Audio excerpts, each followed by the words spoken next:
ever wondered exactly how a woman ends up with a shut up ring or a ring I'd like to call here, dang? This is exactly how it happens. 128. 128. That's all it takes. I don't know all it takes. And what's your excuse? I haven't found anyone to marry. 128. And they're cute. They're cute. The idea that you're begging and pleading, taking this man to the ring case of a department store, showing him how cheap, how low you'll go. $128. You keep saying how little you're okay with settling with. It's not about the cost of the ring. He told you out of his mouth, I haven't found anyone that I want to marry.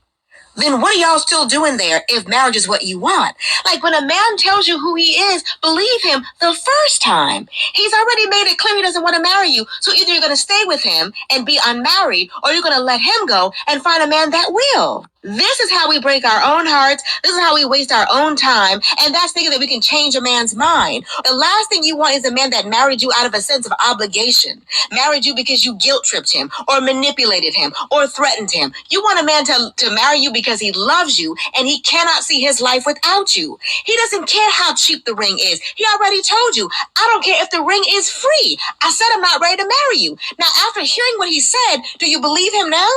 This pick Misha is wild. He literally said that to her face and she just pretended like she didn't hear it. It almost makes me sympathize with the male species. It's wild.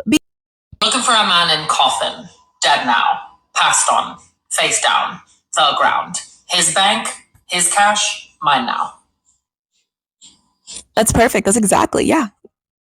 Couldn't have said it better myself as to what as to what more and more of us women are looking for. It's perfect. Let's hear the description one more time for all the males in the back that did not hear what it is that more and more of us women are looking for. All right? I'm looking for a man in coffin, dead now, passed on, face down, the ground.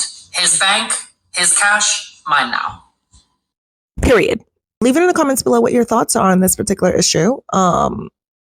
Here on this channel, we discuss different topics, anything pertaining and related to women on a regular basis.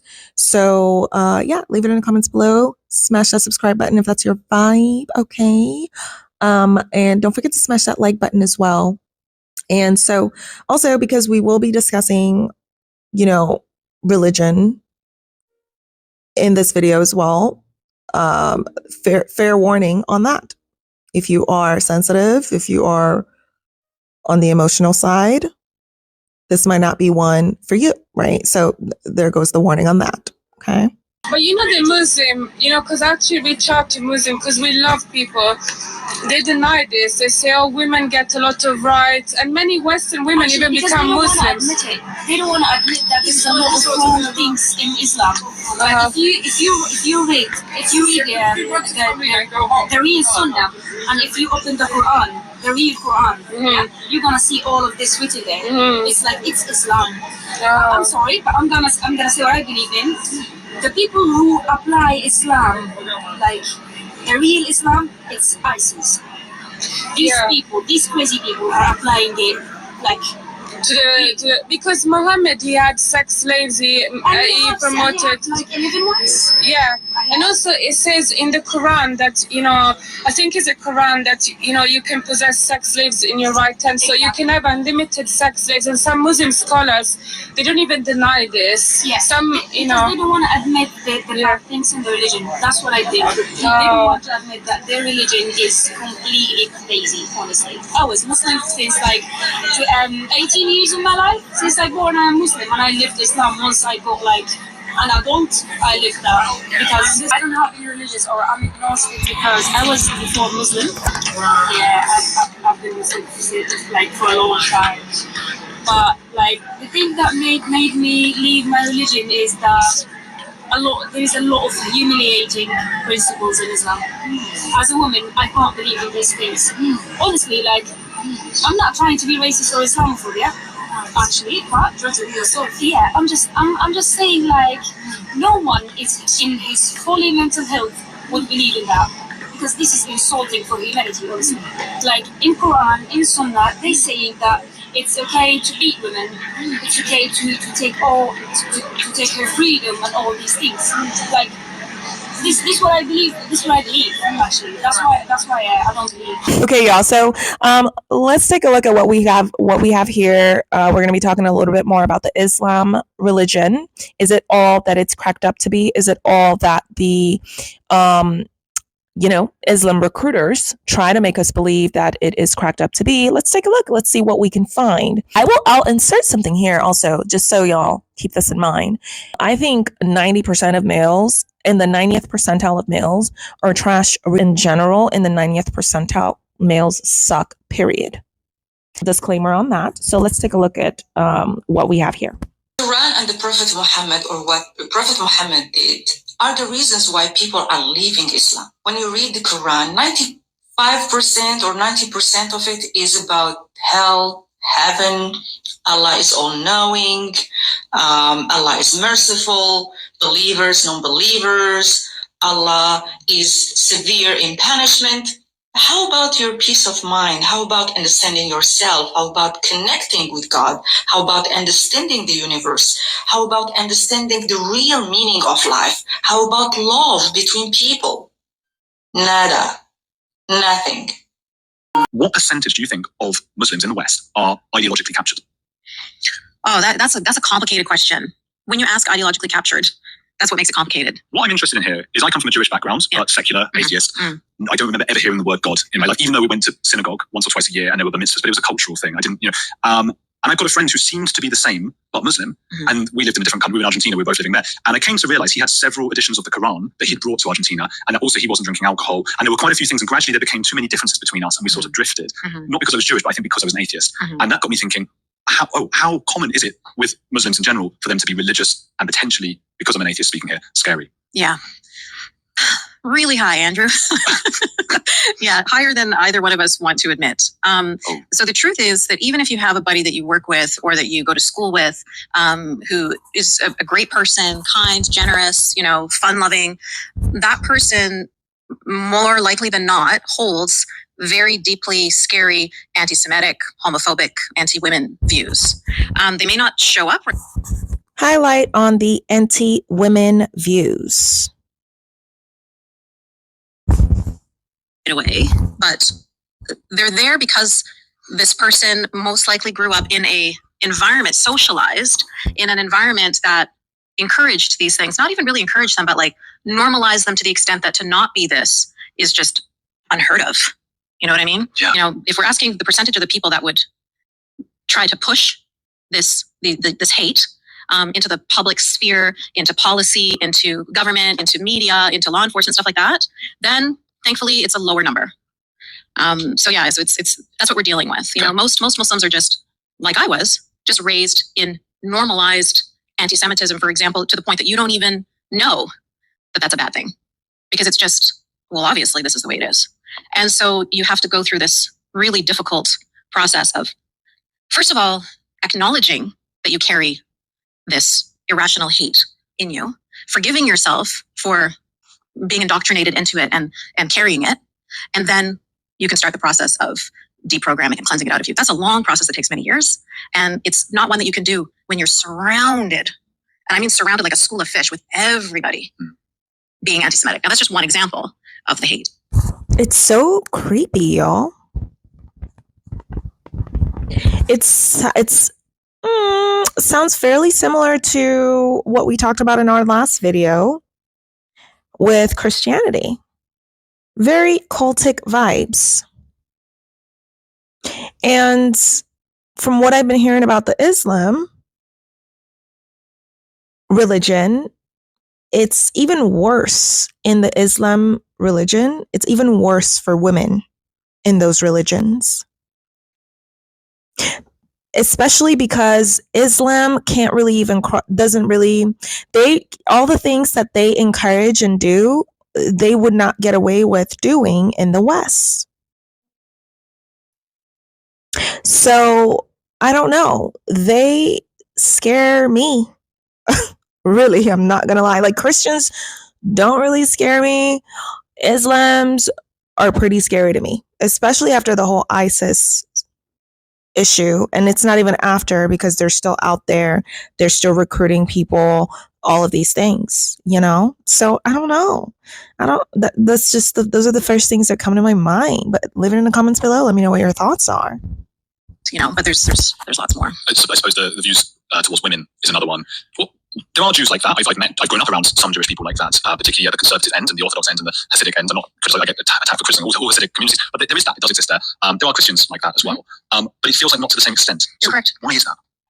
Well, I think the main reason is because there is a separation of church and state. So when you talk about Christians, they're not being forced into it. Like, they're not being indoctrinated into it, like their education, their media, their government, like everything. So when you look at a Muslim majority country, it's everywhere. These ideas are everywhere. So for you to think even that another narrative exists, first and foremost, is you're an anomaly, you know? But that's not the same for Christian majority countries. You're not hearing this.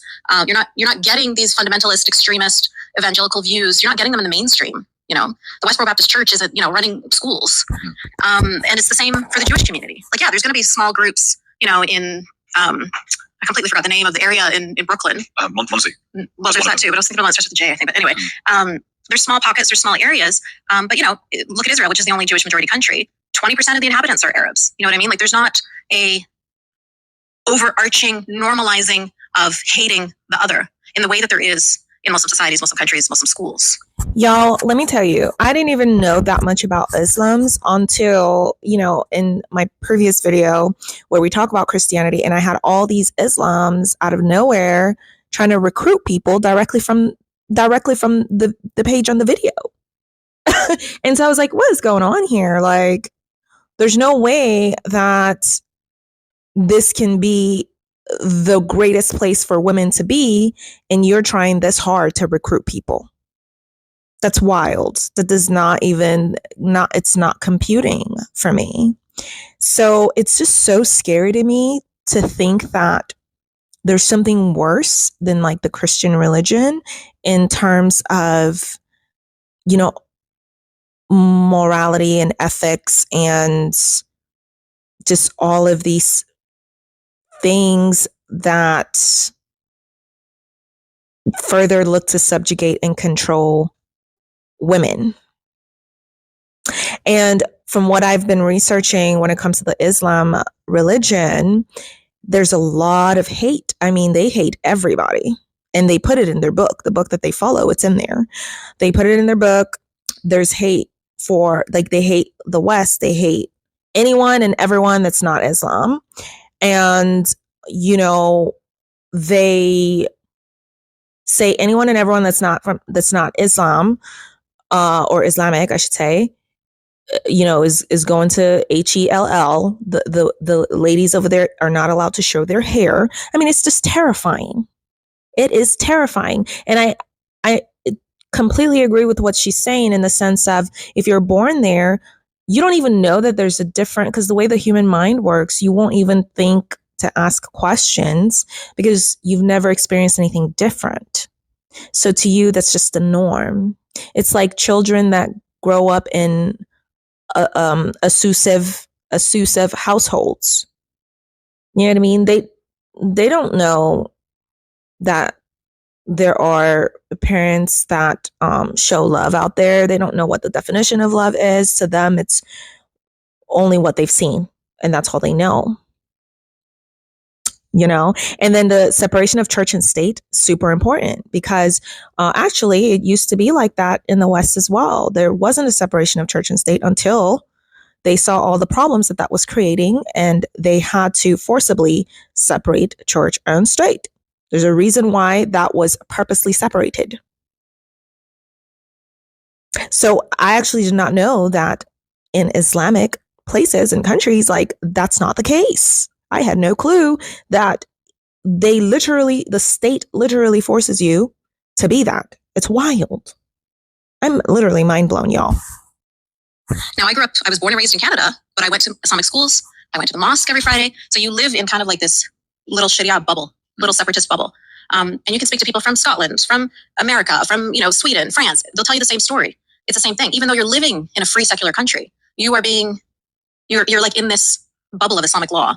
So that's all we hear. That's all we see. That's all we know. And, when you're living in a free country, you're getting all sorts of different narratives, all sorts of different ideas. You're being encouraged to think critically. You're reading stories. You're reading more than one book, Yeah. So you really, there's no comparison to the way Christians or Jewish people are today compared to the way Muslim people are today. If you look at Christians a few hundred years ago, yes, we can start making comparisons. But the way it is today, there's no comparison. There's no Christian country that's Bingo. And y'all, we're watching this together for the first time. We're watching it for the first time together. But yeah, she just said it herself. Several years ago, they did not have the separation in place between state and church. And it started creating so many issues that they said, wait a second. This separation has got to happen, right? killing people for being gay, that's putting women in prison for not dressing a certain way. You know what I mean? Like all sorts of these Islamic laws that are out there that are persecuting people daily, that are forcing people to conform and forcing people to follow this ideology, because what's the alternative? Death. They're going to persecute you and your family. They're not going to just stop at you either. They will. Wow. You and your family. And I'm going to insert some comments from my other video, from the other video that I posted, where we talk more about the Christianity religion, where you can see what some of these recruiters are saying. They're literally trying to recruit people into their psychotic, like it's wild, y'all. Like saying things like, oh yeah, this is the best place to be for women. Meanwhile, you know good and well that you can't even wear a shirt that you like without them putting you in jail, y'all. Without them throwing rocks at you, without you being sentenced to death, y'all. This is what I've been learning about this religion. I don't know. Leave it in the comments below if I'm missing something here, because from everything that I've been researching, this is what has been coming up consistently. Women can't even show their hair. That's wild.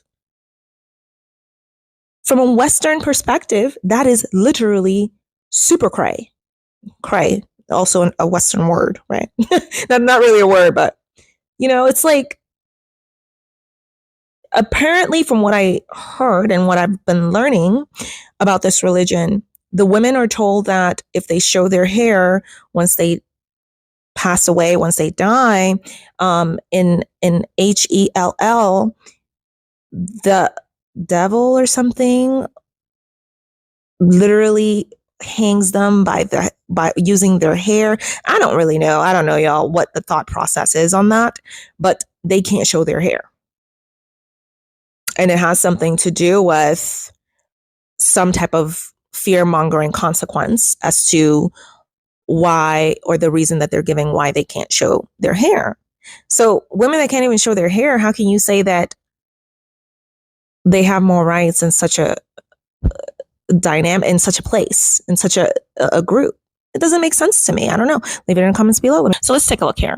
Okay, so some of the comments that we have seen in the comments section, right? So why are 2 out of 3 of Western converts to Islam women? I don't think that those numbers are accurate. I don't think that 2 out of 3 of Western, and I can tell that this is obviously an Islam recruiter because of the English that we're seeing here. So, I've been getting a lot of these lately where it's like they're really, really trying hard to recruit. It's like, and the first thing it makes me think of is, Islam cannot reasonably and logically speaking be any different from Christianity if you have to work this hard to try to recruit people. It's like, it's giving me potentially cultish vibes, but I guess we'll see, right? Another comment underneath that as a response says probably because their Muslim boyfriends lie to them and they'll still be telling them that they'll still be free and have equal rights. That's what I've been seeing a lot, but as we'll find out, I don't know that that's not accurate. Women are maybe potentially even treated worse than I never thought I would see it. But the more I researched on this topic, the worse it became. And the more apparent it became that, like, if you as a woman go from the Christianity into the Islam religion, you will probably have an even worse time. It's not going to be fun for you. Okay. But the good news is that 75% of converts to Islam will eventually leave. If you're not brainwashed from birth by it, leaving Islam is very easy. Yeah, exactly. Most people will. The thing is, most people don't engage in critical thinking. They don't ask questions. And most people want to be a part of a group really, really badly. It is embedded into the human social conditioning to want to be and feel a part of. So if they are not joining it from birth, most of them will just end up leaving, because the idea is that those groups of people come into the religion looking for and believing will start to basically disappear right in front of their eyes, because no religion is really like that, right? So it's very interesting, kind of like the double-edged sword there. This one was very interesting to me. As a Muslim woman, I have spent years of my life studying a lot of religions, but the most liberating one for women is Islam. Why do you think the majority of Muslim reverts are women? Islam is the only religion that gives women so many rights that nobody knows about, because they get culture mixed up with religion instead of looking at the faith itself. In Islam, women have the right to, and then she lists education, career, inheritance, blah, blah, blah, owning land, marriage of her choice. This is what Quran, I don't want to mispronounce these, and other scholars say. But compared to Christianity, I see verses that are like 1 Timothy 2.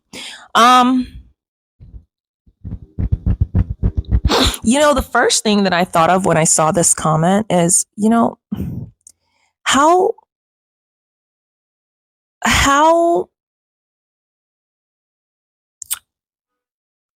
how much respect do you as a woman have to lack to allow these comments to come out of your mouth?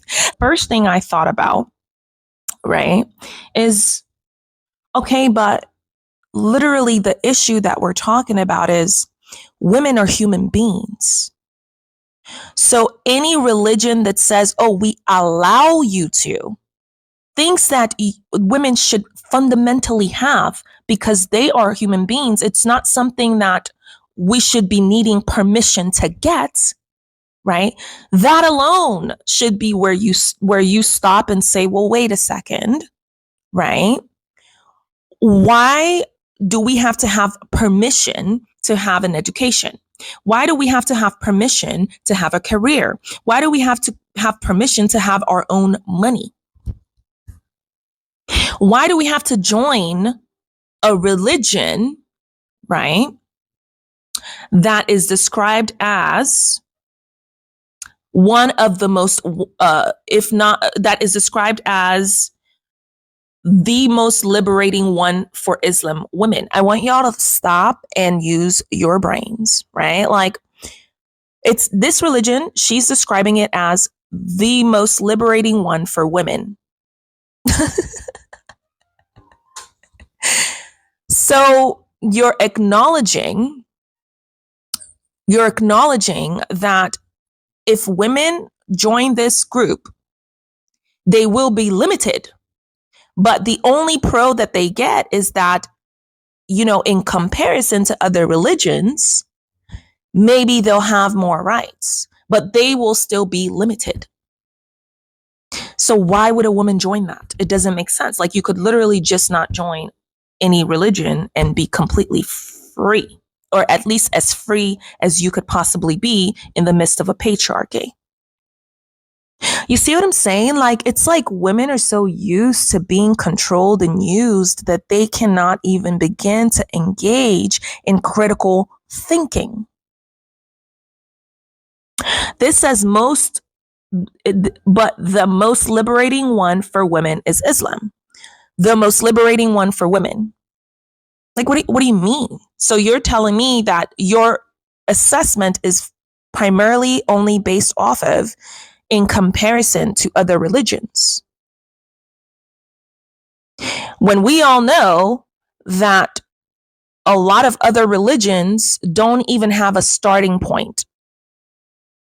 They don't even have a bar. Like, it's like the standards are non-existent. They beat women, they assume women, which, come to find out, the Islam religion encourages as well. So it ends up, it ends up kind of being the same thing, right? So it's like, what are you trying to get us to buy? Like, it doesn't even make sense. So why would we as women, go from one restrictive religion to another restrictive religion just because one is a little bit less restrictive than the other? y'all, like, can you help me? Can you please help us understand this? I mean, I don't know. It's just that's just the first thing that came to my mind, y'all. That's just the first thing that came to my mind. Y'all, keep it in the comments section, because those comments will start being not allowed in the comments section if they are rude, if they are disrespectful. Let's all be reasonable in these responses, right? So this says, I'm gonna skip the first part because that's an overly emotional response here, which it's not that, I mean, it's just when you're responding to these things, you want to try your best to not be overly emotional. I understand that these topics can bring up a lot of emotions, but try a little bit harder. We can all fall prey to it sometimes, but y'all put in a little bit more effort, okay? So this says, but she does, whoever this person is, she does make a good point, right? So in the explanation of it, Aisha was only 6 when Muhammad married her, 9 when he began having sex with her. Y'all, when I say that everything goes back to the women and it just revolves around them having more women, all of these things are patriarchal constructs that basically just revolve around how many women can I get, how many women can I own, how many women can I subdue, right? The Quran says that the majority of the inhabitants of Hell are women, and that women are created deficient. Women only inherit 50% of what a male gets. So if they're created deficient, why even give them 50%? You see how these religions end up not making any sense? They're so contradicting to themselves. They just say whatever it is that they feel like they need to say to give males more power, because it's made for males, from males. And how can you know if the majority of inhabitants in Hell are women? Have you ever been there? So, like, you've been there, you've seen it? And even if you claim to have been there, how are you going to prove that to us? Like, I mean, none of this stuff makes sense, but y'all are so desperate to be a part of a group, you'll take anything and everything. The Quran starts off peaceful and gets more and more violent because over time, Muhammad was getting more and more violent, delusional, and mentally ill. I get what the point that this commenter is making, because if you study it, it doesn't even take much, y'all, honestly. It doesn't even take much to get to the more violent parts. If you just want to look it up and learn more about it, you just have to take some time to look it up and actually learn more about it. So it starts off all peaceful from what I've seen, and it does become more and more violent. I mean, at some point, I think they were having wars. I mean, it was like several wars and killing of people per year because they wanted to control people. And so there's just so many aspects to this piece that, you want to be careful to learn about before signing your life away. Most people in Imtiaz's network are deep in hiding. I'm meeting Naz, a teenager who says she's in fear of her life. Her family are from Iraq, but moved to Britain a few years ago. I think it started to click for them that I wasn't believing anymore when I was about 18, and I just stopped praying. I stopped participating in Ramadan. I wasn't really going to the mosque with my mother anymore. Naz says her father tricked her to go on a family trip to Iraq and then imprisoned her. He took me to one of the bedrooms in the back of the house. It would always start with, you put shame upon us. You can actually see his anger build up until the moment where he will explode. Imagine some guy 6 foot tall just beating down on you. But imagine that times 10 for half an hour. So he beat you for half an hour? Yeah. He probably would have gone as far as killing me. After a month of abuse, she managed to escape and found safety at a Western embassy. She was repatriated to Britain, and the ex-Muslim network has been helping her recover.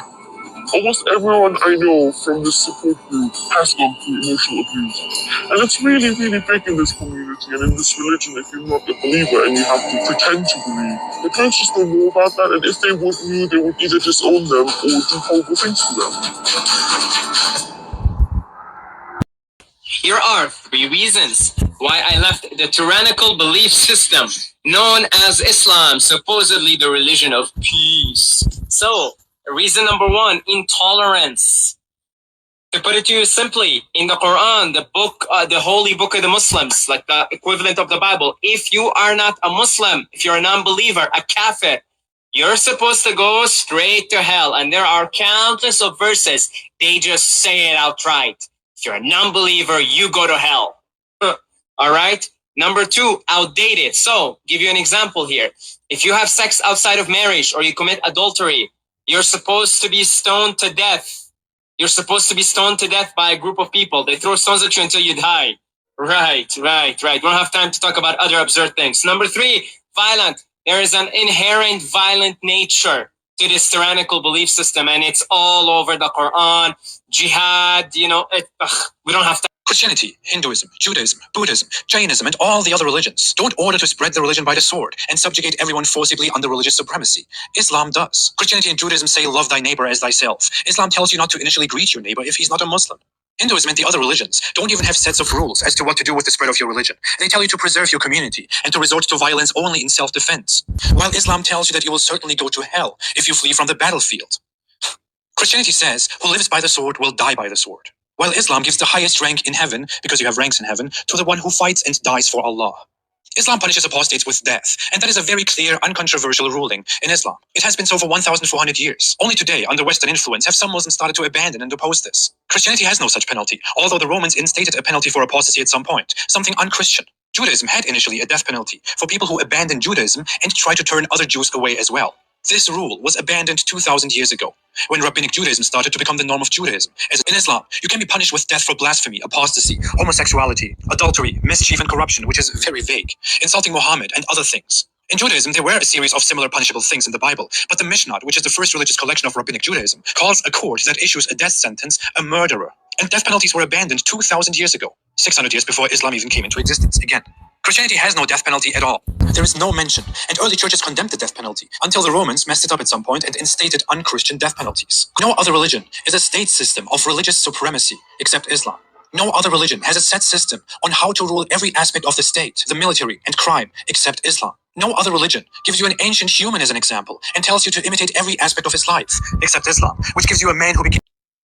Then what sense does that make, me living my life based off of something that clearly human beings created, and to make matters worse, males created? So it only takes a certain amount of questions, y'all. Had a dozen wives, one of them 6 years old, had slaves including sex slaves, and insulted virtually every other group in this world. Moreover, let's forget about the past and fundamentals for a minute. No other religion causes so many problems in the world as Islam does today. No other religion keeps their cultures back so much. A dozen countries still punish apostasy with death, all Islamic. They punish blasphemy, thoughts, with death. Homosexuality is punished with death. Adultery is punishable with death or other punishments. Islam is by far the world leader in science. Oh, it's terrorism. Women are still treated like garbage in the Islamic world and in Islamic cultures outside the Islamic world. Not wearing the hijab is a legal issue, or mostly a very severe social issue. No other religion is so much concerned and involved in people's private lives and bedrooms as Islam is. And finally... I agree with this, because to tell women that you have to cover up your hair, it's like, what are we doing here? No other religion mentions other religions and religious groups by their names and insults them, threatens them, makes ever-living hostile prophecies about them. In no other religion will you grow up hating specific religious groups like Jews, and will be shown directly a piece of fundamental religious scripture that supports the idea of hating them. No other religion is this hostile against everyone else. No other religion calls others by their names, the worst of creation. So the risk is too high. So people just conform. Sam Harris obviously famously called Islam the motherlode of bad ideas. Is there something inherent to the text that is different than to Jewish text, Christian text, or is it, as you said, well, no, society's moved a few hundred years later, and this could happen with any religion?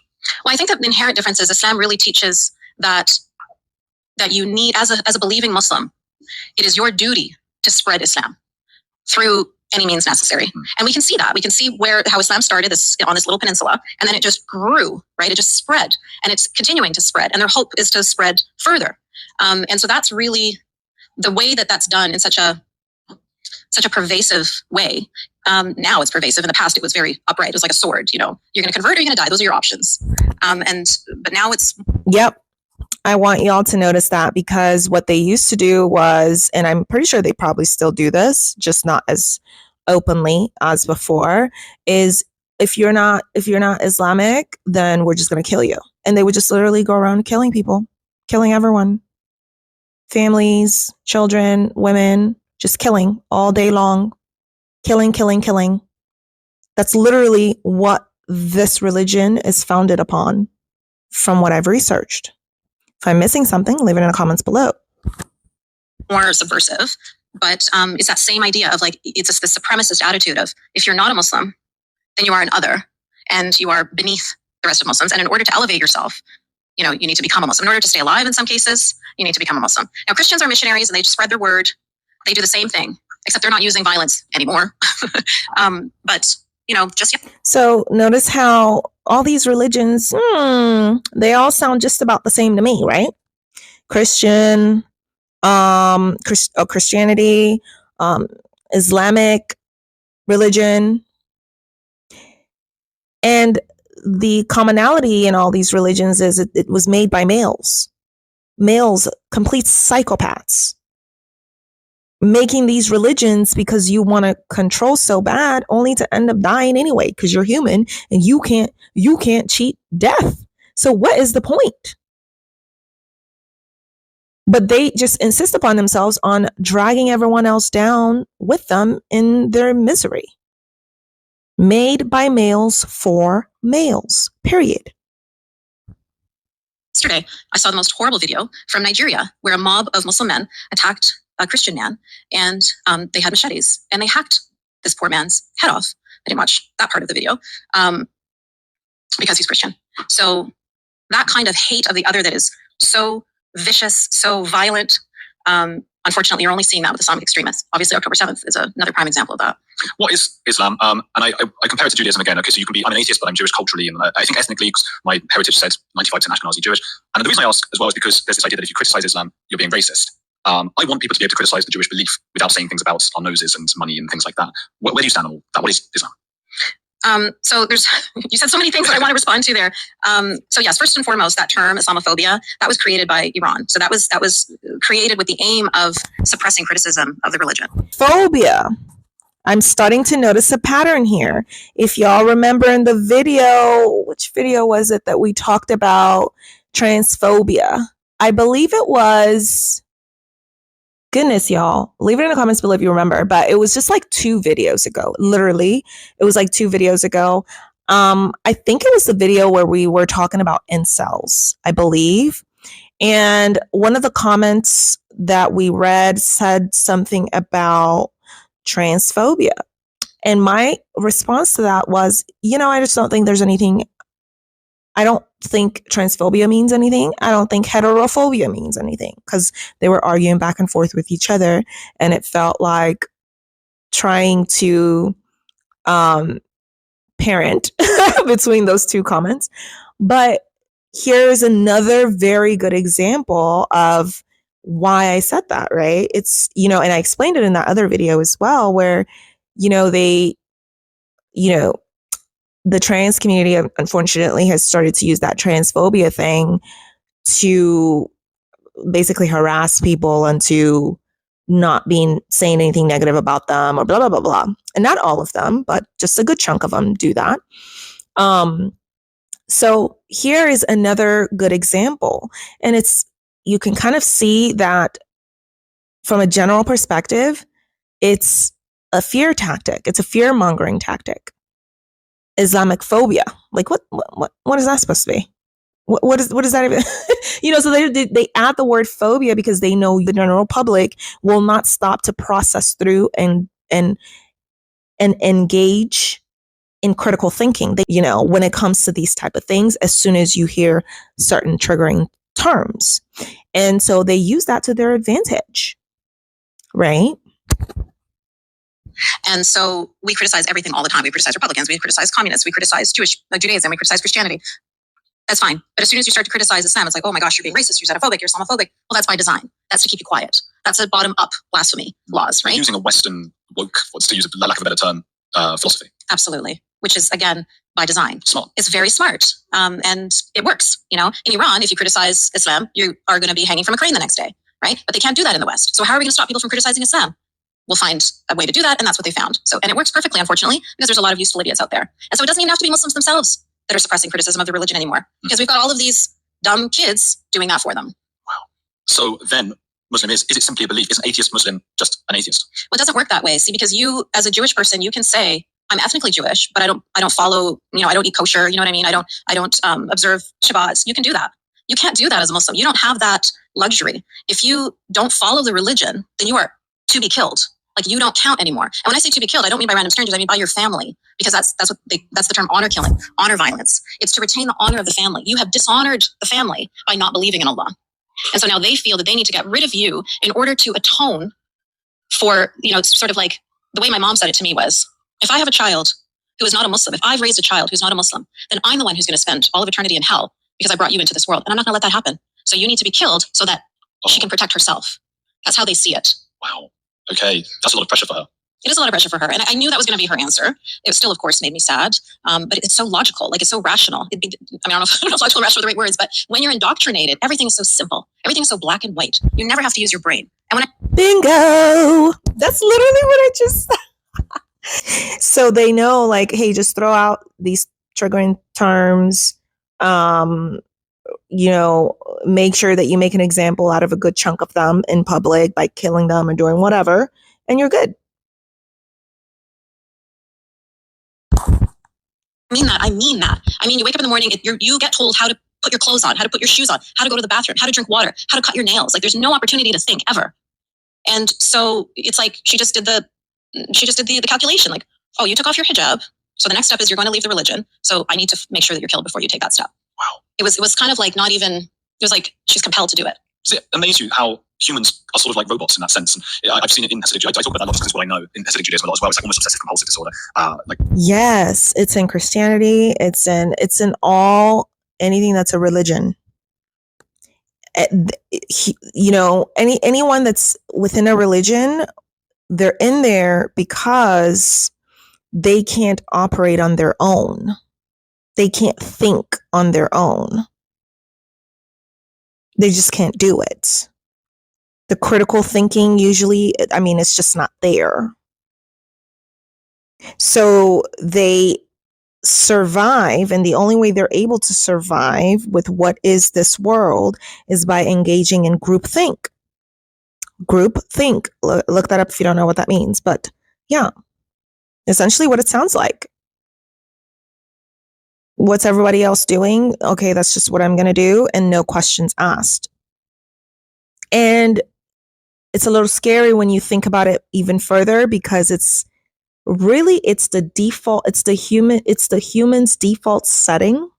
And I think it has become the human's default setting because of how humans have decided to structure society. And so with every birth that comes into this world, society is already structured in the way that it's structured, no matter what country that you're born in. And so your default setting is already predetermined, right? You're already coming into a space that most likely is not going to welcome you asking any questions or trying to think for yourself. Especially because human beings love projecting.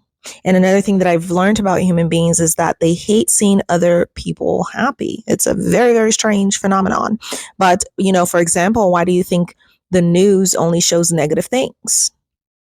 Because that's what people watch the most is negative news. So it's very interesting. You could really dive in a lot deeper, but all that to say that, yeah, absolutely. Agreed. All these rules tell you what to do, and humans can just be led in that way. I was one of those. It's so terrifying now to think back, and I try so hard to remember, what was I thinking? What was I feeling? But there's nothing there. You have to shut off your humanity. You have to shut off your morality, and you have to just follow. You have to just do what needs to be done. So in Islam, they describe it as sirat al-mustaqim, and when they paint the picture for you, like in Iran, they'll have big billboards with this on it. It's a tightrope, and underneath the tightrope are the fires of hell. And Muslims are told you have to walk this tightrope so carefully. And if you just misstep, in you go. And by misstep, I mean miss a prayer, or your hair is showing from your hijab, like the tiniest little misstep. So the anxiety that causes, the pressure that you're under constantly is just unbelievable. And that's why you are so nervous to think, because you just need to follow one step in front of the other, one foot, and you just do what needs to be done. And that's how you stay alive. That's how you stay safe. My friend Aaron Smith-Levin is a former Scientologist, and he said that when he was in the cult, there was literally nothing that anyone could have said to him that would have made him not believe in Lord Xenu and the aliens and all that mad stuff. Did you relate to that when you were younger? I think that I was too terrified to even consider thinking, not believing, but even contemplating the belief system, criticizing it, because I believe.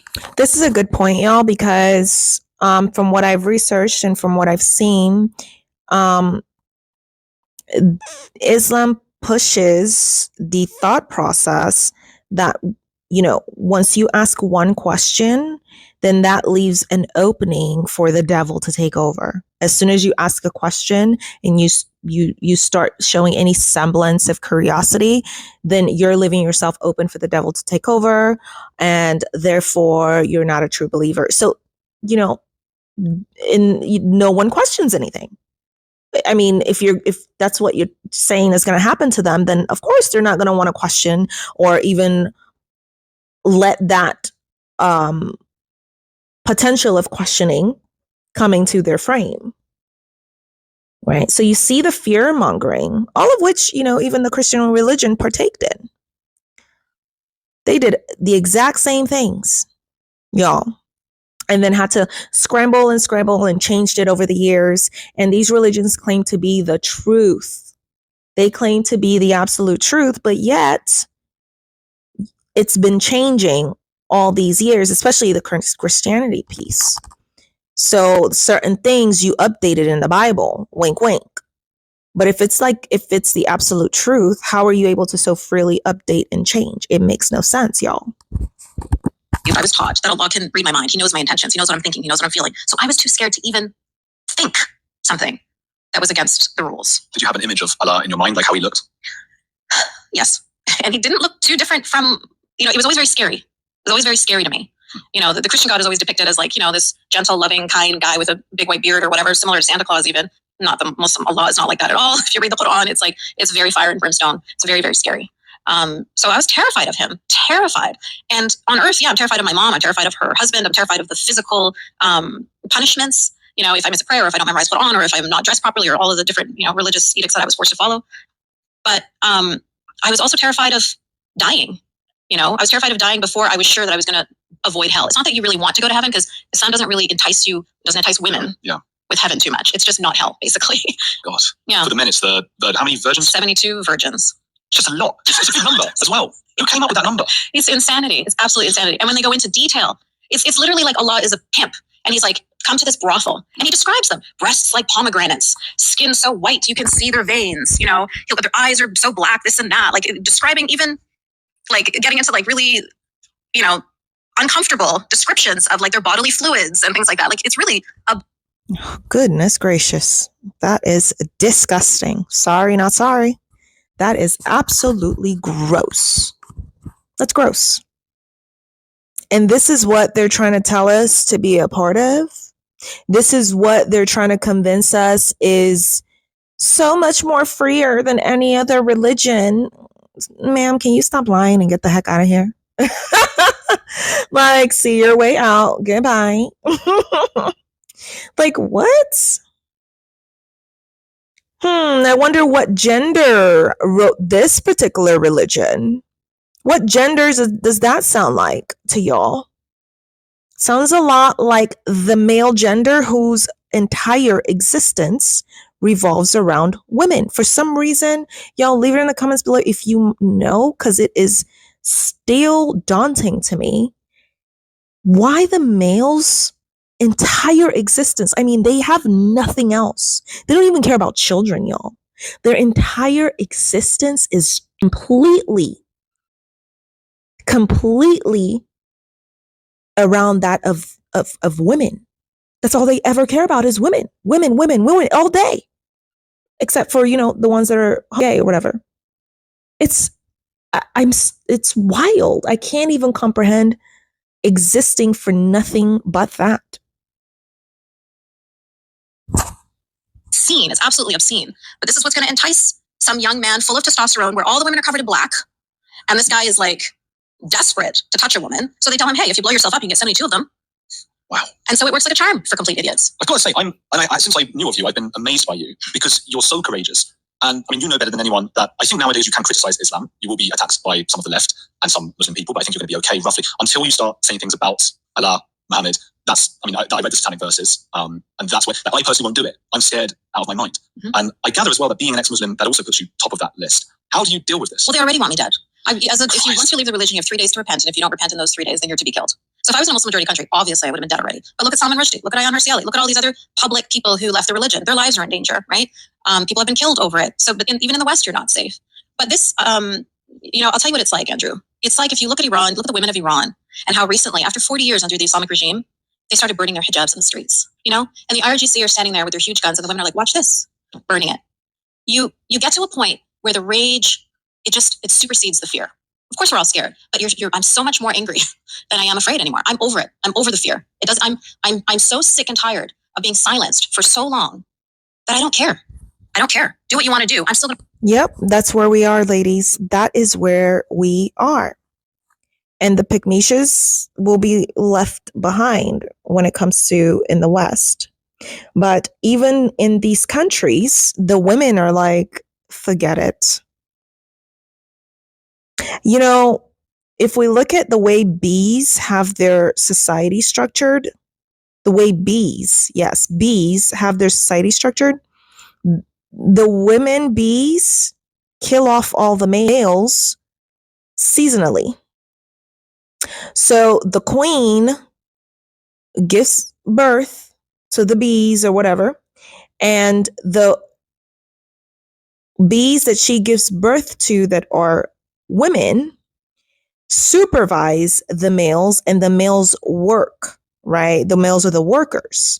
So while the males are working for honey or whatever the case may be, the women supervise, and out of those males, the women choose the top males to procreate even further with the queen bee. And once the queen bee procreates, the women bee supervisors wipe out all the males, completely eradicate all of the male bees, because now they have given birth to basically the new set of bees. So all of the old ones and the ones that were procreated with get killed. They get wiped out. And this is the reason why. I honestly, at this point, I just fundamentally believe that a society with males in it cannot succeed. It just cannot be successful. There's too many males. There's too many males here. There's too many. Not I don't have any kids, but women got played. You got played. And now we looking stupid out here. Top, because I understand what it means to be controlled by fear. And I know that that's all they have and that's all they've ever had. And to go back to Salman Rushdie, he had an interview once where he said, they asked him how he lives, how he deals with this, how he survives. And he said, you have to just choose not to be afraid. You just have to make that choice. And he's absolutely correct, because if you let the fear consume you, then they win. Then they're controlling you. Then you're biting your tongue. and that's how they're able to succeed in so many countries around the world. And that's why they're able to keep families in line and keep brave, amazing people living in fear, Yeah, I'm still in awe. I was rereading Hitch 22, Christopher Hitchens' book, and he spoke about people have always said to him, "You're so courageous and brave." And he said what it really was he was in fear all the time, but he got himself into positions where it was scarier to stay where he was than to run, into the line of bullets or whatever. And I suppose metaphorically, that's where you're at now. Yeah, I get that. And then that's metaphorically, but literally I was in that position when I had my daughter. And, her father, when I learned that he was a terrorist, he was a member of Al-Qaeda, and I had to get her out, I didn't have a plan. I had no idea what I was going to do or how I was going to do it or how we were going to survive. But I just knew that I couldn't stay where I was. And so you just run forward and I hope for the best. Take us back to your upbringing. I know you've told it several times, but people who are coming to this for the first time would want to know. Well, I think honestly what saved me is that for the first 5 to 6 years of my life, my mom was not a practicing Muslim. She was just like totally normal, secular woman from Egypt. Egypt was a pretty secular country when she was growing up. I mean, the wedding photos of her and my dad, she's wearing like a short dress. Like, who wears a short wedding dress? She had like a mini dress. It was the 60s. She's got the beehive, the big fake lashes. She looked like a Bond girl. They had belly dancers at their wedding. So that's how she grew up. That was her life. And then her and my dad met at university in Egypt and they got married and they moved to San Francisco. And they were just loving the peace, love, and hippie days there until my mom had my sister. And then she wanted more of a family atmosphere. And so they moved to Vancouver, Canada. And then their marriage fell apart. So by the time I was 2 years old, my dad wasn't living in our house anymore. But my mom was in Canada with 3 kids. So she's a single mom to 3 children and she's feeling alone. She's feeling vulnerable. And so where does she go looking for community and support? The local mosque. Not that she's religious. Not that she even prayed or wore hijab or knew the first thing about the religion because she went to Catholic schools growing up. She went to French schools. Her best friends were Christian. The religion meant nothing to her, but she was looking for community. And unfortunately, at that point, it was like early 80s when this whole idea of Islamists, Islamism, political Islam was just starting to take off. Now, of course, it's spread like a virus throughout the world, but at this time it was just starting. And so she caught it right at the beginning when she went to the mosque and she met this Egyptian man there who's already married, already had 3 children, but took my mom on as his second wife. So in Islam, a man can have up to 4 wives. So my mom was wife number 2. So this guy entered our life. Yeah. Did y'all catch that? I wonder what gender wrote this book. This Islamic book. I wonder what gender wrote that book. Because that is no God. That is no God. Up to 4 wives, huh? Why not go for 5? Complete psychos. Like a bomb, Suddenly my mom has to start covering her hair. He took her records. We always had music playing in the house. Well, this guy comes along and says music is forbidden. Music is from the devil. Music is haram. So he took all of her records, Dolly Parton, Kenny Rogers, Hank Williams. She used to love listening to country music. And he broke them all. And he sat us down in front of him and he handed us her records and he said, break these. I was like, I'm not going to break my mom's stuff. Like, what the? And I look at my mom and she's just like, got her face looking down on the carpet. She's not even, I was shocked because if my brother walked into my room and started breaking my Barbies, I'd be enraged, but she wasn't moving. And that was sort of like the moment I understood that this guy is in charge now and that my mom is just a submissive, I don't know what happened to her. And that was it. Then it was like, we were forced into hijab. I wasn't allowed to ride a bike anymore. I wasn't allowed to go swimming anymore. I wasn't allowed to have non-Muslim friends anymore. This is harsh. Like this is a 6-year-old girl suddenly being told your best friends, Chelsea and Lindsay, they used to walk because it was in an apartment building. I'd walk down the hall to their places and we'd play Barbies together. All of that was forbidden. No birthdays, like everything that was important to a kid was taken away. And so I hated him, of course. And I hated what he was doing to my mom. I hated that she was covering herself in this ugly gray cloth. Like I hated everything about this guy. But this is my life now. And we moved into his house, into his basement, to be precise. Started going to Islamic schools and my whole life changed. And I was constantly resentful, constantly waiting for the day that my mom would go back to the way she was before. Snap out of it. Whatever it is that he's done to you, just go back to who you were. But she wouldn't. And he would beat us up like mercilessly. And she would just turn a blind eye. And he could no matter what he wanted to do, she never had a word to say about it. And then y'all want to talk to child-free women. Oh, you're child-free? I can't believe it. You want to talk to child-free women when this is the caliber of women giving birth. It's wild. This is the caliber of parenting that we have nowadays. But you want to harass child-free women, though. Imagine you don't even have enough strength to speak up for yourself, but then you bring children into the mix, y'all. And this occurrence keeps replicating itself women just giving birth and not having the first idea of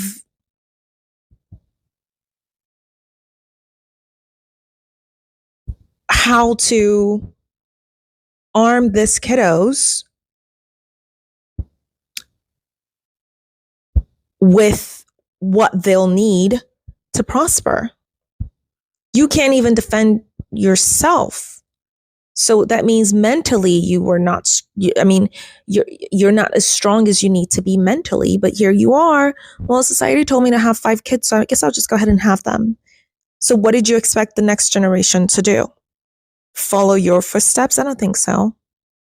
I do not think so. And I waited and I waited and I waited, but she wasn't going to come out of this. I describe her as a born again Muslim. I think that's the best way for people to get it. Zeal of the converts. Correct. And she would actually say that. She'd say, I have to make up for all those years that I was wearing a miniskirt. So she has to over Muslim to make up for that. So all of these, some of your listeners might know these names like Sayyid al-Qutb, Hassan al-Banna, like all of these like Islamist military strategist, kind of people. Not necessarily military as in weaponry, but like with spreading Islamism through, like you were saying, using woke methodology or using, these different subversive methods, using secular laws against themselves and stuff like that. That's how these guys wanted to spread Islam. They even got people like Edward Said, who I think was a very secular, great thinker, and gradually went that way. Another one of her heroes. Oh. Yeah. So that was my childhood. All of these guys were the heroes of my childhood. These are the people that my mom just like hook, line, and sinker. She went right into that to the point that it started to not even be enough. And this is why she got me married off to an Al-Qaeda terrorist. Did she know it was an Al-Qaeda? Oh, she knew. Yeah. She felt that he was the most wonderful, most Muslim that you could possibly imagine because he followed the religion. Like she got to the point where even the Islamists weren't good enough because they were too weak. Wow. Yeah. Whereas the jihadis knew how to be strong Muslims. And so she'd say things like, she'd laugh at like Christians who say, they'll turn the other cheek. And she'll be like, good, it's easier to chop off your head. Wow. That's how she became. She went that far. That's so difficult to understand that your own mum's doing that and you're young and you're trying to deal with that. And now you're with an Al-Qaeda. These Al-Qaeda guys are terrorists. Did they ever switch off like from that? No. I mean, he doesn't even switch off to the point that he was in prison for 15 years. And then when there was an Islamist president named Morsi in Egypt for a very short amount of time, but in that time, he let out of prison all of the political prisoners. So basically all of his people. And Assam was one of those people that was let out of prison. But what did he do? Immediately when he got out, and this was like 2018, immediately got arrested again in Malaysia for being part of a terrorist plot. One track mind. His only goal was to die, fisabilillah, to die a martyr, to die in jihad, to die for Allah. That's all he wanted. He was petrified of dying in prison. When he because Mubarak had tried to imprison him before, but he slithered away. And they, anyway, they revoked his citizenship. And that's part of the reason how he ended up coming into Canada and getting refugee status, which is really embarrassing, but that's my country for you. So yeah, there was nothing he wanted more than to end up in heaven with the prophets up there on the highest level with his 72 virgins, all of the things that he'd been promised. He just really, really wanted to get that prize. And how old were you at this point? And how are you feeling as this young Canadian woman now with this guy? So at this point, I was 19 when I was pressured into the marriage with him. I was put into niqab early on. I mean, there's so much backstory to this, Andrew, and a lot of it probably in a nutshell. I'd say the quickest way I can describe to you how I got to that point was my overwhelming desire to have my mom love me and be proud of me. That's all I wanted. And because I didn't have a father in my life, because they got divorced when I was very young, he remarried and had 3 new kids. And he wasn't part of our life. So all I had was my mom. And my mom, as I described to you, was basically like smoke and mirrors. She was a figment of a human, but she wasn't, you know what I mean? Like she was just she did whatever he said or whatever the ideology told her to do. Do you know what I mean? Like she was just she's a cyborg, Sounds like one of the sort of ghosts from the Studio Ghibli, using the Japanese cartoons, Spirited Away. Yes, she's just hovering through life. Yeah. Exactly like that. And because the only thing that for her that would appease her, that would make her proud of me, that would make her love me, is if I was as Muslim as she was. That's what she needed me to be, And so that meant wearing niqab, like covering myself head to toe in black, marrying the man she's telling me to marry. Stop questioning things. Stop pushing back. I've always been a really curious person. My sister is not. My sister's so many conditions for this so-called love. So if we look up the definition of love, I wonder what we would find. And if that would make sense with all of these conditions that they have attached to gain this so-called love.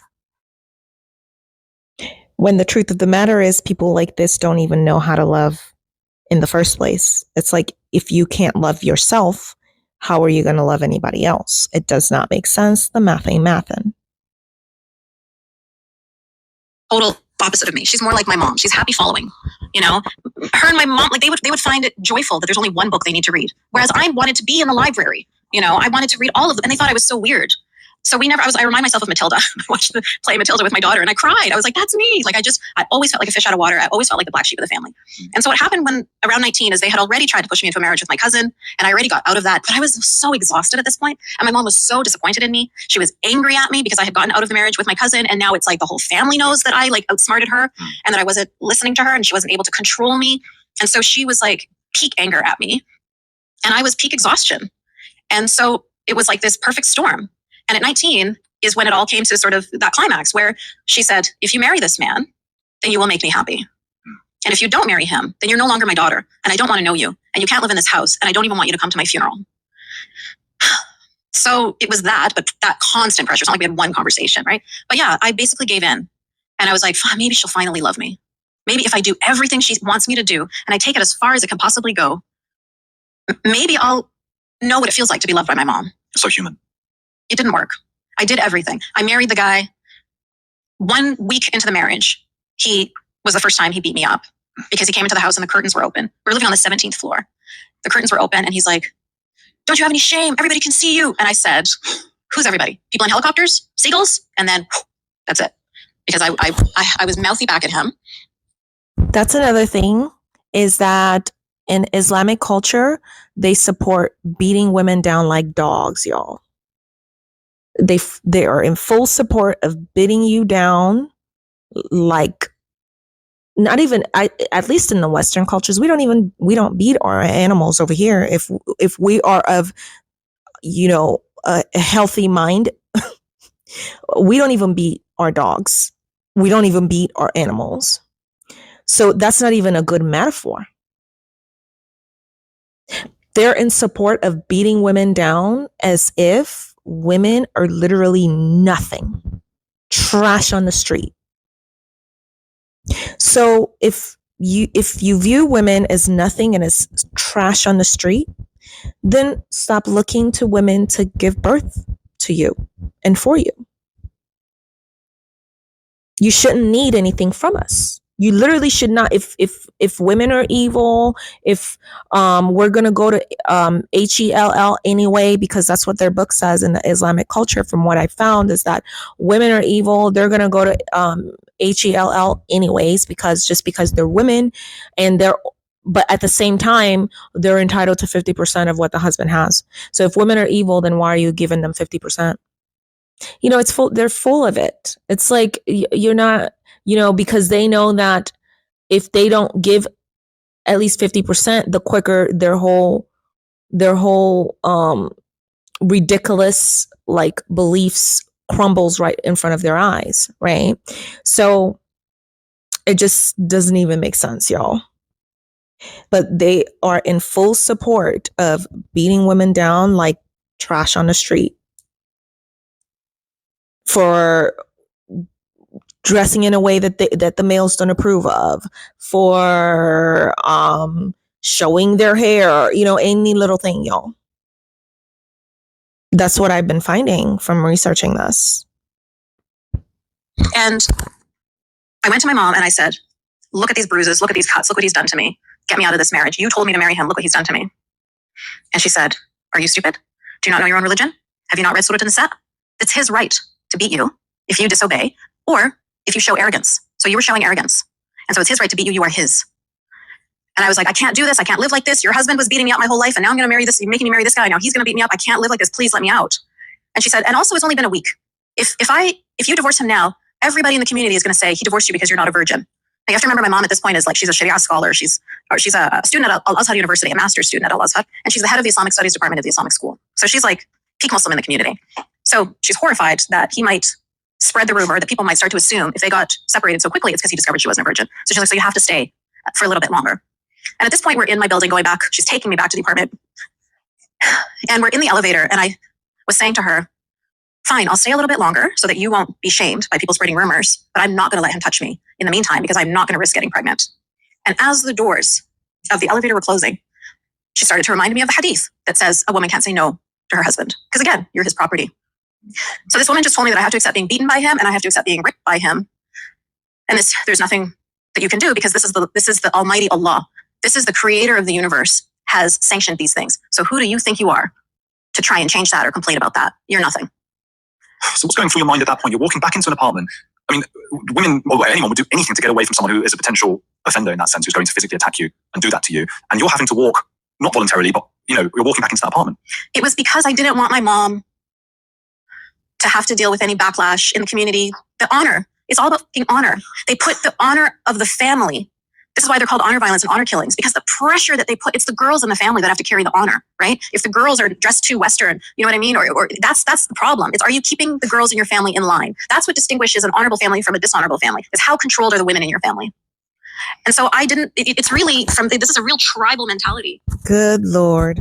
Now y'all see why I had to get this video out as quickly as possible, because these people in the comment section of my last video where we were talking about Christianity were actively trying to recruit women into being into Islamic religions. And I was like, what? And in every religion, the males don't do anything. These are just a terrible species. The males are horrible. Males are a horrible gender. I mean, that just is what it is. So my biggest recommendation is like B4B all the way, because this is what happens. This is why the bees kill off all their males. They kill off all the males and they start over with a new batch. And once the new batch serves their purpose, they kill off that batch. This is why. In every religion, it's the women carrying all the stuff and all the burden and stuff like that. You know what I mean? And then the women are just like, okay, let me just go with it. Like, what? And the honor of the family, it doesn't mean anything in the Western world anymore, but in the Arab world and in many Muslim majority countries, in the cultures there are still very much, the honor of the family is paramount. And it's the girls that have to carry that pressure. And I've been raised with this guilt my whole life, with this pressure my whole life, with this knowledge my whole life that I am the one who decides if this family is honorable or not. My actions will either bring honor or dishonor to my family. And so when she said to me, you have to stay with him and accept him beating you and accept him raping you, or you're going to bring dishonor to the family, that's what did it. Isn't it amazing that we romanticize love, particularly maternal and paternal love, so much in movies and books and things like that? This expectation, love transcends all, love is more powerful than anything else. And all it seems to take is maybe communal monitoring, other people in the community, whether it's fundamentalist Islam, whether it's the Stasi, whether it's Scientology, whatever it might be, for all of that to just die away. Yeah. Yeah. Well, you brought up Scientology. And when I was watching the documentaries on Scientologists, it's that similar dynamic where you're not a family. You're not. There isn't love between father and son or mother and daughter. That doesn't exist. The love is for the religion, for the ideology, for Zenu or Allah or whatever. That's where your loyalty lies. Your kids, if they don't have that same loyalty, then they're disposable. That familial love and connection, even between partners, between husband and wife, it doesn't matter. There's no loyalty to anyone except for Muhammad, Allah. You know what I mean? Like that's the only place where you would die for them, you would kill for them, but your family. Yeah. Something I didn't realize until recently, and I bet a lot of people watching didn't know this, is something you touched on earlier about this new form of political Islam that sort of started in the 80s. And again, as I said before, I've been rereading Hitch 22, and Hitch is very much throughout his political life on the side of Palestine. And he talks about it as this very sort of secular, oppressed place. And only in the 80s, and this was part of his disagreements with Edward Said because they were good friends and they started to fall apart, did this kind of militant political, this is a new thing, isn't it? Yeah. So what I didn't mention is that my dad is from Gaza. So when he met my mom in Egypt in university, it's because at the time Gaza was under Egyptian rule. And so he was allowed to get free university education in Egypt, just like any other Egyptian citizen. He was allowed all the rights of citizenry except for citizenship. So yes, my father had the same, he said the exact same thing. So when he was living in Gaza, whether it was under Egyptian rule, whether it was under Israeli rule, he was living in a secular, comfortable, it was a place that had civil laws, like they could breathe, they could work, they could love, they could play on the beach, they could live. And then what happened with Yasser Arafat is it all took a turn, because Yasser Arafat is exactly who we're talking about. He's along with these Islamists, right? And then it became all about Islam and spreading Islam and the caliphate and all that stuff. And it was no longer about the people, but it was about the ideology. And so that's how things turned. And that's how we now ended up with Hamas taking over in 2005. They're not a government. They're not leaders. They are a terrorist organization, similar to what you see happening in Afghanistan. What are Taliban? Terrorists is what they are, So yes, that country absolutely did take a very, not country, but that area of the world took a very horrible negative turn. And my dad was amongst the many people from that area that were like, you guys, stop. What are we doing? But the indoctrination, this is the thing, is not only is the indoctrination very, very successful because it's so easy, it's so black and white, it's so clean. You can see the indoctrination has spread even with people who didn't even have the seeds of Islam in them. So these are people like, when we're talking about Palestinians or people from Gaza, they already kind of have the seeds of Allah, Muhammad, whatever. They've got that in their brains. But look at Harvard University. Look at, all over the West. Look at the people that were chanting "Gas the Jews" in front of the Sydney Opera House. Like, they don't even have that sort of, seed of Islam. And they can still buy into the ideology really quickly because it's so simple. There's an oppressor and there's the oppressed.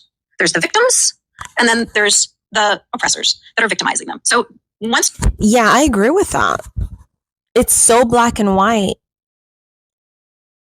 from the forefront that a lot of people get tricked. It's just like Christianity, y'all. It's just like any other religion, to be honest with you. And before they know it, they're like knee deep into a full-on cult. And they don't know how to get out, and they're not even able to get out, even if they wanted to. That's why so many people that quote unquote convert, from what I've seen and researched, so many people that convert to Islamic religion end up running away. Like, literally, they end up running away once they're like a few months in or a few years in. They're like, I think I might have made a mistake here, because now that they're like, oh yeah, this is it, this is my religion, blah blah blah, they start learning more and more and more about what the religion actually is, as opposed to learning those things first and then deciding if they want to be a part of said religion. You know what I mean? So it's just wild. You have that simple framework that, a 2-year-old could understand, then it's easy to get people to follow. So that's one part of it. And the other part of it is fear. So when Hamas took over, for example, even though at the time there's a lot of people that didn't like them, it was pretty bloody the way they came in. But they're too scared to speak up against them. Why do you think the Iranians have been living under the Islamic regime for 40 years? Fear. They never liked them. The Islamic regime came in with lies. Same thing. It was bloody when they came in, just like Hamas when they went into Gaza. It was a bloody coup. Same thing. People didn't like them, but it didn't matter because you're scared. These guys have guns. They have no moral compass. They don't care. If you speak up against them, not only will they kill you, but they will kill the rest of your family. They will make everybody suffer. And so it keeps everybody in line. And so you saw over the years, I think it was just a few times over Gaza's history, you had people protesting. And in one of those protests, it was called "We Want to Live," basically. And as my dad described it, it was hearkening back to those days of when people could just live. And unceremoniously, people were being beaten up in the streets, disappearing, imprisoned, killed. You have to control any kind of dissent. Again, same kind of thing they do in Iran, mowing down 1,500 people in one day because they were protesting against the Islamic regime. Same thing that they do in Afghanistan. Same thing that they do in every one of these countries where it's a terrorist regime, but they're no different than ISIS. People are familiar with ISIS. It's the exact same thing. That same black and white, you're with us or against us, you follow what we say or you're to be killed attitude. Do you think they're like laughing when they see college students in the West calling for global intifada and things like that? Yeah, that's the thing. There's two main kinds of people. There's the Ghazans who are like my dad, who are really, really sad about what happened to their country or to their homeland. And they would feel nothing but anger to those kids chanting these things, because as they're chanting their BS rhyming slogans, it's the people in Gaza that are suffering. You know what I mean? These guys are going to go home to their iPhones and their Starbucks, but it's the people in Gaza that still have to suffer under Hamas. Yeah. So those people are really angry at the stupidity and how the stupidity is being spread like a virus, and how their voices are outnumbering and overpowering the voices of the people like my dad in Gaza. So that's very, very frustrating. And then there's the other group who are the Hamas supporters, who are probably who are the larger group, the ones who are looking at these guys, and of course they're laughing at them. I just saw a poster for strippers for Gaza. You know what I mean? They don't know anything. They don't know that they would be the first ones in line to be killed. But I'm just going to go back again to give you this little, history lesson of what happened in Iran when the Islamic regime was trying to take over. They linked hands with the socialists and the communists and everybody on the left, the same way Hamas is doing it today. Really? Absolutely. I had no idea. Yeah. And do you want to know what happened after that? So they were like, yeah, guys, let's do this together. We'll be friends. Everything will be great. So they used them because they were useful idiots. But once they weren't useful anymore, they got rid of them.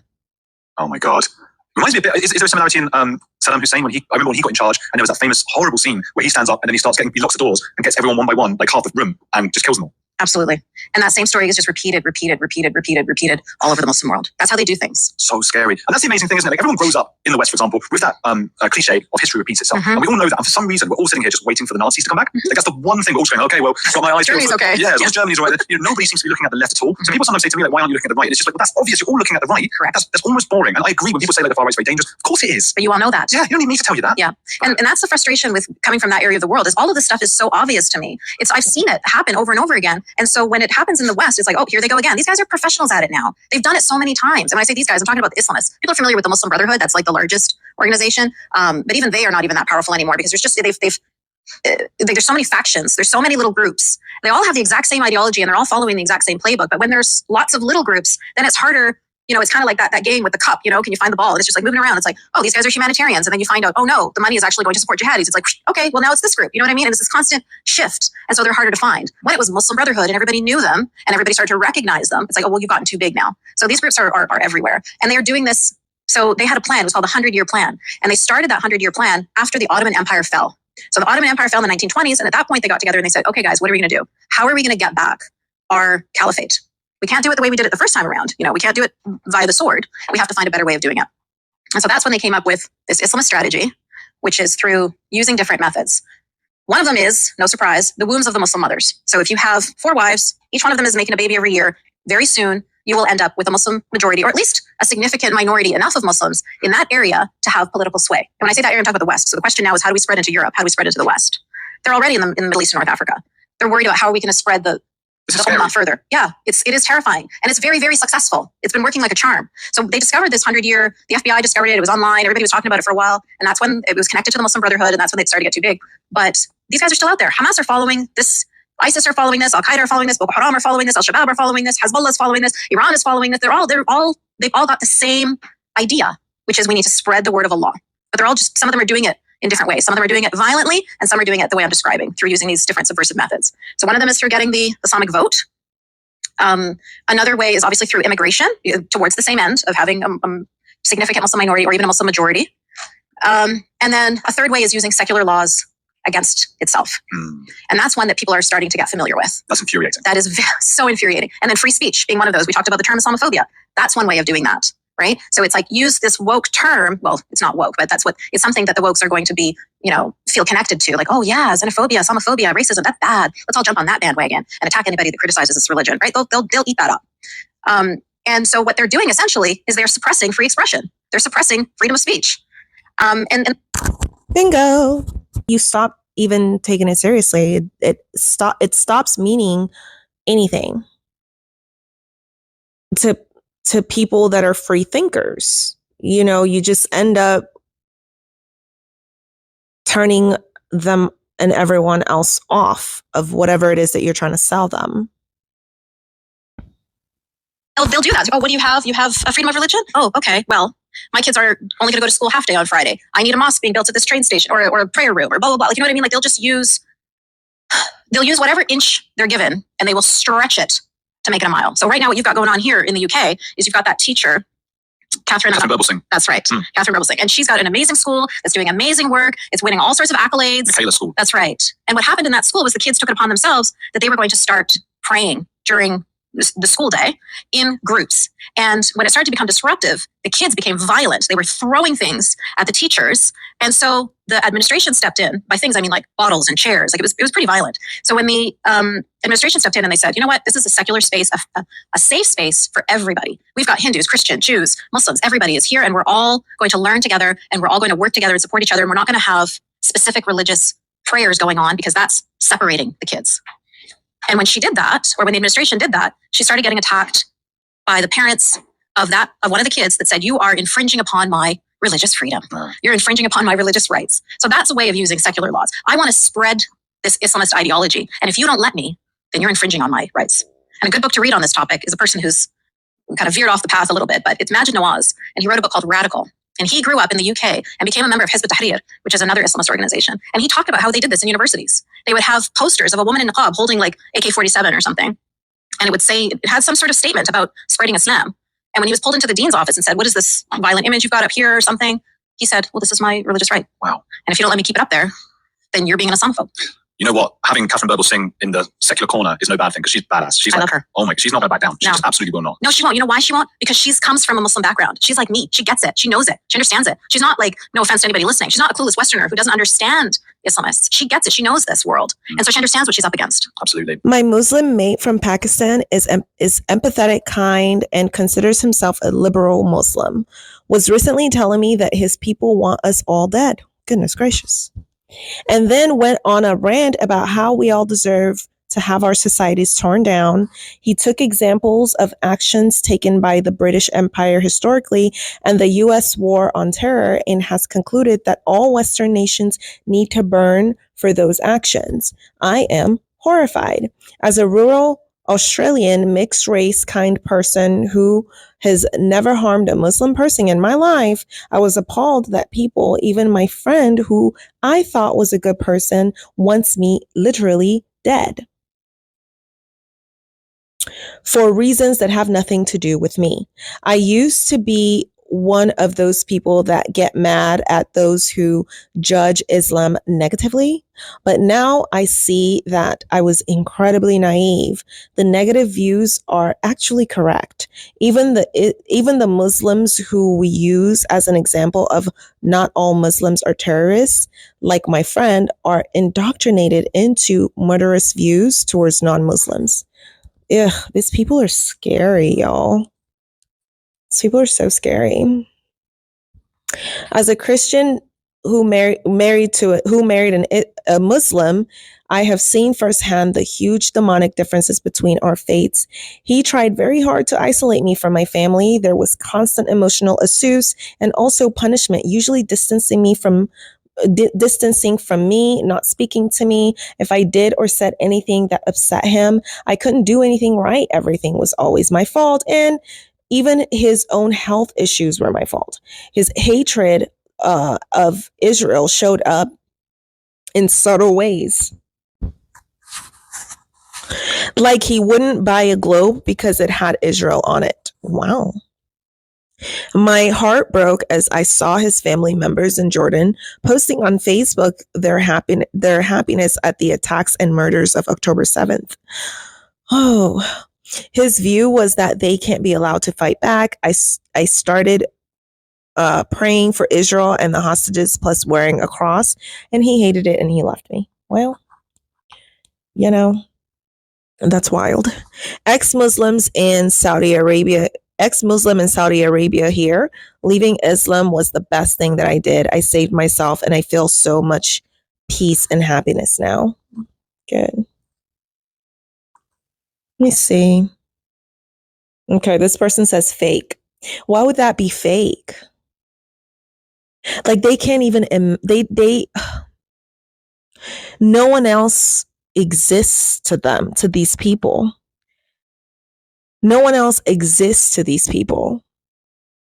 If you're like, no, I left because I want to be happy. No, nope, that must be fake because only our kind exists in the world. There's no other kind here. Wild. That's so wild. Happy for you, sir. All the best in your new life. Yes, definitely. You're the fake one, not me. I am from Saudi. Oh, look, I am from Saudi Arabia and I left Islam and I'm proud of myself. Yeah. And the original was in the actual language. Wild. It's like, why would that be fake? Because it's not in support of whatever cult y'all have going over there. Insane. You know? The fact that you replied again to yourself 8 days later tells me everything I need to know. You know I'm right. You know I struck a chord. You are scared of the truth. Ask yourself why you are lying. What is that inside of you? Like, huh? I don't get it. So maybe they just like want attention, I guess. I think the best thing to do is ignore these types of people for real. But yeah, for sure. Vampy, you're the man. Isn't living Islam a punishable offense in your country? Be safe, buddy. Yeah, literally. It is definitely a punishable offense, but I don't think he's there. I think it sounds like he's in the West right now. I'm an European Christian woman, not really religious. I met and dated an Algerian guy in college in the US. He appeared to be modern, by which I mean not all that religious. Okay, gotcha. We got along fine until one day he slapped me hard across the face because my sweater wasn't fitting me well. Jeez Louise, where do y'all just go 4B? Like, how are y'all vetting these males? What is going on? This is wild. The shoulders had dried around the hanger. No argument had occurred. It was like thunder in a clear sky. I was so astonished, so hurt that I ended the relationship. Good Lord, there is always red flags. Ladies, remember that. There are always red flags. Always. The only difference is you choosing to ignore it or choosing not to ignore it. Mm-hmm. I can imagine what he would have thought his right to do to me if I had continued seeing him. But he was so clueless that he couldn't understand why I let him go. No, he understood. He was just trying to play you. He was just trying to lie, because that's what males do. They lie. Oh, I don't know. I don't know how to do that. I don't get it. What did I do wrong? They're just lying. They're just lying. They're liars. I guess to him, assuming me was normal. There is a lesson here for all Western women who date Muslim males, especially from the Middle East and North Africa. Be careful. Y'all, if you haven't caught up on some of my previous videos where I talk about dating African males and I talk about dating Black males, and I said I wouldn't recommend it. I wouldn't recommend it. Now, that's not to let you white males off the hook, because then you get the white women, as soon as you say anything about white people, now they stop popping up in your comments. Why does it have to be about race? But you're all smiles and giggles when we're talking about the Black people and Black males. But now that we mention white males, all of a sudden, moral of the story, y'all, stay away from these males. Like, what is really, like, what why would you put yourself in a situation like this as a woman? They don't even respect you, and you're bringing children here to do what? Like multiple, not even just one. And knowing good and well that they will have to do the same level of suffering that you're having to do, if not even more. It's always perplexing to me. Always, always perplexing, y'all. Ex-Muslim here, leaving Islam and becoming atheist was one of the best decisions of my life. Yeah. Well done and good luck. Exactly. Mm-hmm. Jesus Christ is a solution for your soul. Oh my God, these people with their Jesus Christ and their, these cults are insufferable. Insufferable. Like, leave other people alone. Freaking weirdos. Doubt Jesus was Jewish, right? Under Jewish religion. Oh my gosh, I've heard some horror stories when it comes to Jewish religion as well. Under Jewish religion, it is a sin to preach people to convert to Judaism. Only if they come to you asking to become Jewish, you are to help them. So how come Christianity, which is the sequel to Judaism, has thrown this out the window? Yeah, Christianity throws a lot of things out the window. They stay changing things, but then they're the first ones to claim that it's the ultimate truth. How can it be the ultimate truth when you literally, from today to tomorrow, you'll change like 100 things just to fit whatever the narrative is at that point in time? That doesn't even make sense. This woman has a much bigger set of balls than most women than most modern Western males. Oh yeah, absolutely. Mm-hmm. So here we have it, y'all. Males just suck, period. In the 90th percentile of males are horrible, horrible species.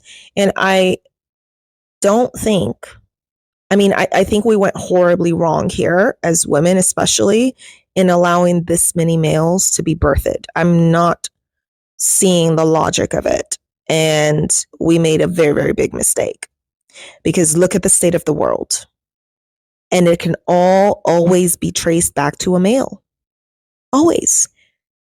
And it's the males that will impregnate women left, right, center, different women all over the place, and not give two craps about taking care of any of those children.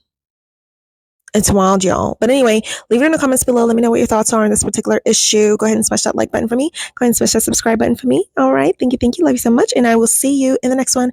Bye.